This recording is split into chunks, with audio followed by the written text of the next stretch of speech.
غزہ پٹی میں صہیونی حکومت کے تازہ ترین وحشیانہ حملوں میں درجنوں شہید اور زخمی۔ غزہ پٹی کے ہسپتال ذرائع نے بتایا ہے کہ صہیونی فوج کے جنگی طیاروں غزہ کے شیخ رضوان محلے میں واقع الحمامہ سکول پر بمباری میں کم سے کم 10 فلسطینی شہید ہوئے ہیں۔ ذرائع کے مطابق اس حملے میں درجنوں دیگر زخمی بھی ہوئے ہیں۔ فلسطینی ذرائع کے مطابق صہیونی فوج نے 2 بار حمامہ اسکول کو نشانہ بنایا جہاں فلسطینی پناہ گزین ٹھہرے تھے۔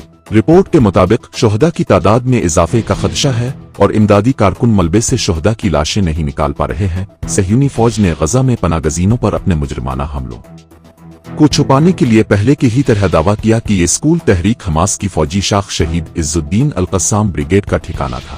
غزہ پٹی پر صہیونی حکومت کی جارحیت کے آغاز کو 302 دن گزر جانے کے بعد بھی یہ حکومت اپنے کسی بھی مقصد میں کامیاب نہیں ہو سکی ہے اور مختلف بحرانوں میں وہ پھنستی جا رہی ہے۔